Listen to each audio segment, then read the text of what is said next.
नमस्कार। आज का हमारा टॉपिक है अलाउद्दीन खिलजी की बाजार नियंत्रण व्यवस्था। मैं डॉक्टर सुखाराम, सहायक आचार्य इतिहास, राजकीय डूंगर महाविद्यालय बीकानेर। आज हम बात करेंगे अलाउद्दीन खिलजी की बाजार नियंत्रण व्यवस्था के बारे में। इस व्यवस्था के बारे में बात करने से पहले हम दो तीन तथ्यों के बारे में हम बात करना चाहते हैं। पहला ये कि अलाउद्दीन खिलजी द्वारा बाजार नियंत्रण व्यवस्था को लागू करने के पीछे क्या उद्देश्य था। दूसरा कि इस व्यवस्था को किस प्रकार से लागू किया गया। तीसरी बात यह है कि क्या ये व्यवस्था केवल और केवल दिल्ली में ही लागू की गई, अर्थात इसके अलावा पूरे सल्तनत में इसको लागू किया गया या नहीं। और चौथी बात ये है कि अलाउद्दीन खिलजी अपने उद्देश्य में कहाँ तक सफल रहा। दिल्ली सल्तनत में हम देखते हैं कि ये पहला शासक है जिसने बाजार नियंत्रण व्यवस्था को लाया है। और लाने के पीछे अगर उद्देश्यों की हम बात करें पहले, तो अलाउद्दीन के समकालीन इतिहासकार जियाउद्दीन बर्नी ने अपनी पुस्तक तारीख फिरोजशाही में लिखा है कि अलाउद्दीन खिलजी द्वारा बाजार नियंत्रण व्यवस्था को लागू करने के पीछे का उद्देश्य उसके द्वारा स्थापित विशाल सेना के खर्चे की समस्या का समाधान करना था।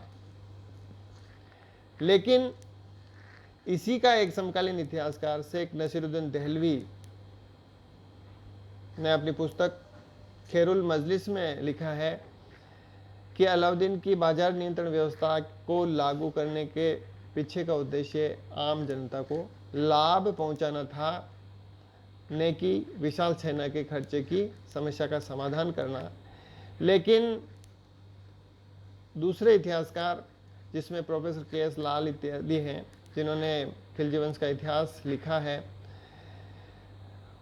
उन्होंने भी इस बात का समर्थन किया है कि इसको लागू करने के पीछे का उद्देश्य सैनिक खर्चे की में कटौती करना था, ताकि किसी भी सैनिक को कम वेतन दे करके और उसके साथ उसको कम कीमत पर वस्तु उपलब्ध करवा करके उसको संतुष्ट रखा जा सकता था।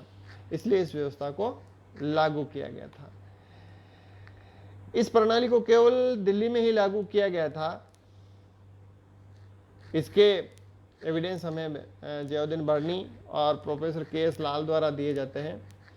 और इस व्यवस्था में की जो सबसे बड़ी विशेषता थी वो ये थी कि इसमें दैनिक आवश्यकता की सभी वस्तुओं के भाव निश्चित कर दिए गए थे।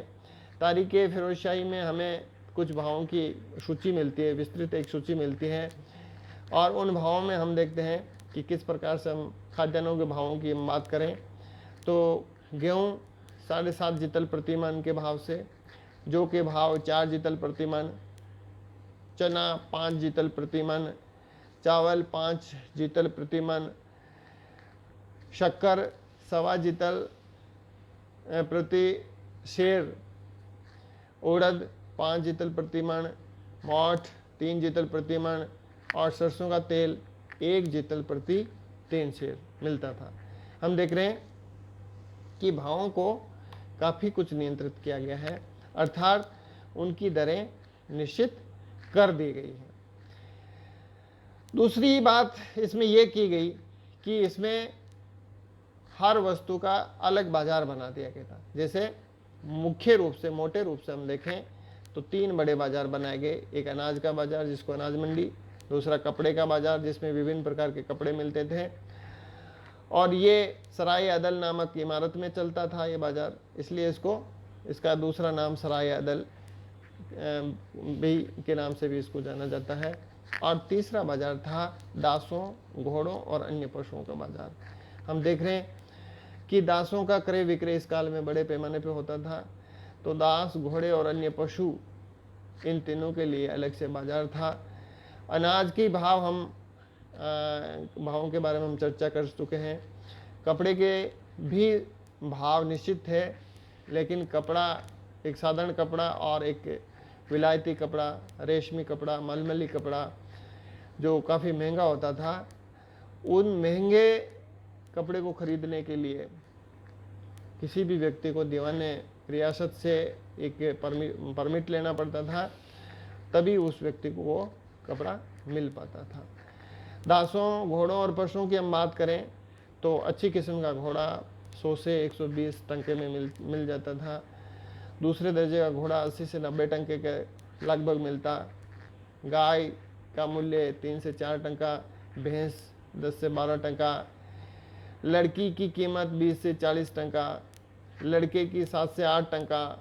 इस तरह से हम देख रहे हैं कि इन दासों, घोड़ों और गाय भैंसों की जो कीमतें हैं वो बरनी हमें तारीख़ फिरोजशाही में विस्तार से बताता है।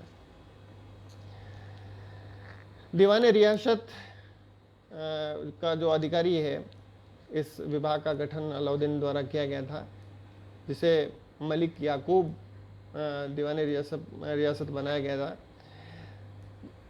ये दीवान रियासत द्वारा माल की आपूर्ति के लिए कारवां व्यापारियों की नियुक्ति की गई। ये कारवां व्यापारी बाहर से माल ला करके और इन बाज़ारों में माल की आपूर्ति को सुनिश्चित करते थे और इन व्यापारियों को पंजीकृत करके उनको पाबंद किया जाता था। इसके अलावा एक व्यवस्था और की गई कि इनके परिवार और बच्चों को दिल्ली के अंदर एक निश्चित स्थान पर इनको बसाया गया, और अगर कोई व्यापारी बेईमानी करता तो इनके परिवारों को भी दंडित किया जाता था। व्यापारियों को प्रशासन द्वारा दुकानें बना करके दे दी गई, जिससे वो आराम से व्यापार कर सके।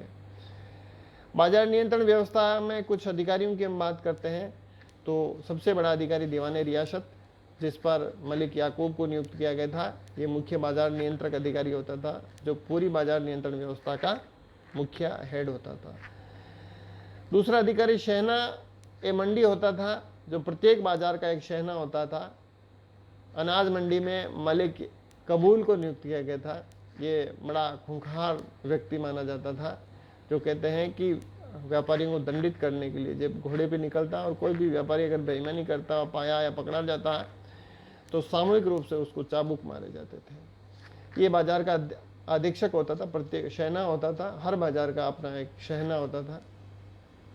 और तीसरे होते थे बरीद मंडी। बरीद मंडी का काम होता था गुणवत्ता का नियंत्रण, कि किसी प्रकार की कोई मिलावट नहीं हो सामान में, कम गुणवत्ता का सामान तो नहीं बेचा जा रहा है।